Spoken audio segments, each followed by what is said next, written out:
that ammo? Yeah, it's loaded, brother. Be careful. Hey, you carry gas. We're gonna do that gas thing? Yeah, we're gonna do the gas thing. I think it scares people more than getting burnt to death than people getting eaten alive. Let's go. What do I get? You coming with us? Here you go, sweetheart. Poke him with that. Thanks.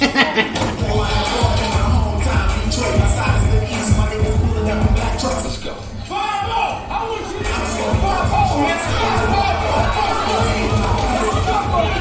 Let's get him.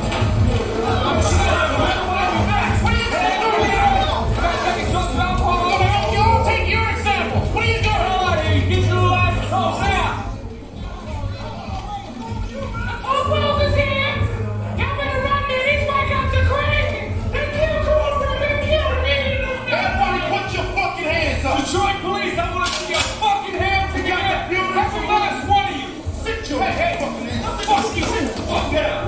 Don't fucking move. Sit down. Over here. Over here. You don't get him over here, right? Sit down and shut the fuck up. Yo, what the hell y'all want?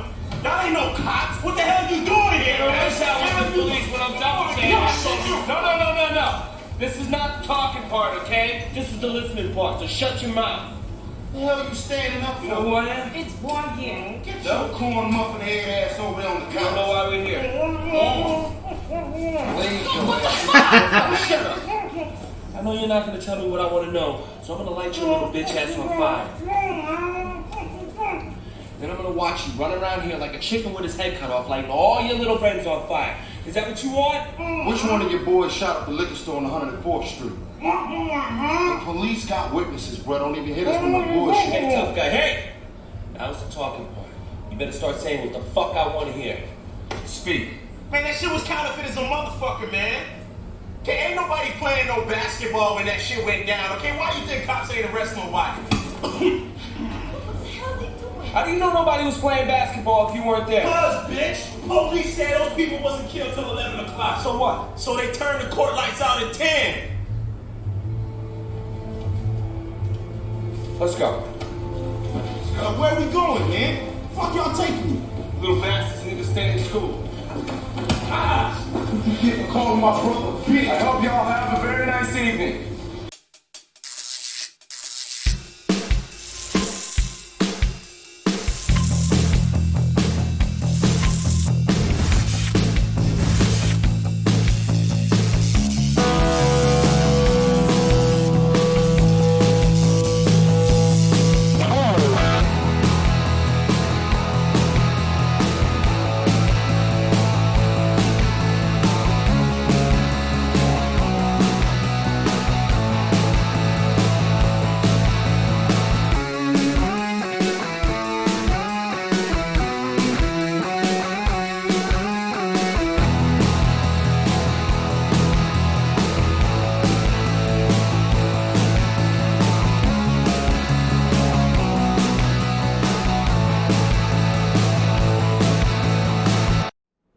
What's going on, ladies and gentlemen? It's Cyberland. Coming back to another film review. This time we're going on to the, I call it a classic.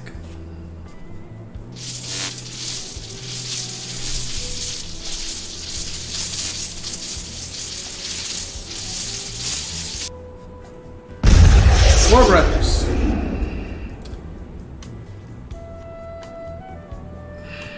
One of the last films that John Singleton did. So, I remember there was a trailer for this, and I already knew. When I saw the trailer, I was like, okay, I'm going to go see this. I got to go see this. I'm going to love this. And I did. I saw it in theaters, loved every minute of it. And it's a film about 4 adopted boys who weren't blood brothers, but they were adopted by a woman. And she was murdered.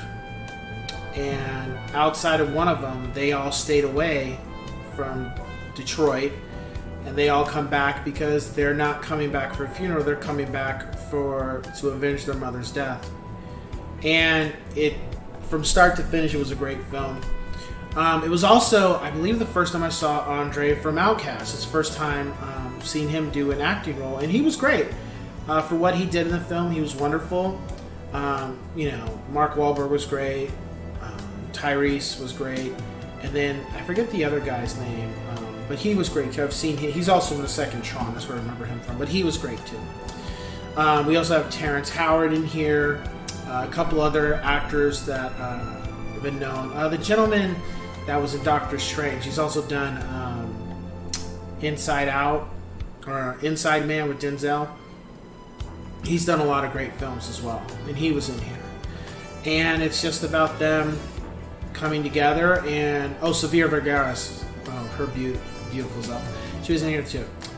It's them coming together to solve who murdered their mother and to get revenge. There's no two ways about it. And they start tearing up Detroit, doing whatever they have to do to get the resolution they're looking for. Through the course of the film, we start to see who's in charge, who's the oldest, who's the youngest. Mark Wahlberg being the oldest of the bunch, and then Andre being the second oldest, and Tyrese being the third oldest, and then Jack being the youngest. And what I liked about this film is it makes you, it gives you, it doesn't, it's not necessarily what you're assuming this is what it is, but John Singleton throws those little Easter egg points, those seeds to give you an idea of every single one of them had some type of issue, and what the mother did with them, she would play off of that and try to point that in a positive direction the best she could. And that's one thing I really enjoyed about this film, is that the mother, the central theme is not only a brother's bond, that you don't have to be blood to have it, but a mother's love. One thing I really liked about this film is the mother's love, that they had nobody. None of them had anybody. And that, even though she wasn't their biological mother, the fact that she raised them and the fact that she helped them try to steer them in the right direction, that was enough for them to come back and do something about her death and try to avenge her murder and set things right. And it was good. And you saw those elements being crafted throughout the film, little by little, seeing them work together and still fight like brothers, but also at the same time understanding that they had a common theme.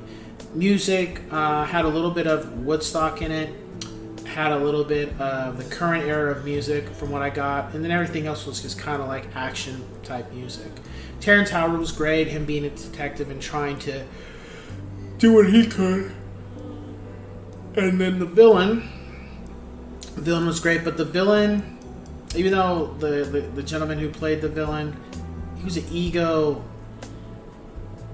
he had no morale. Even criminals have some type of rules and regulations. This guy completely had none. And that was really what ended up being his undoing. And it's interesting when you watch the film how he ended up pretty much being killed. It's not by who would you expect it to be, if you get what I'm saying. But he was very ruthless. No redeeming quality whatsoever. I felt, even when I see some villains, they have some type of redeeming qualities. But this guy had completely none. For him to do what he had to, for him to do what he did, and what he did during the film, some of the actions of him during the film was just despicable. Like, really, dude? Like, that's how you're doing it? You're not invoking fear in your outfit.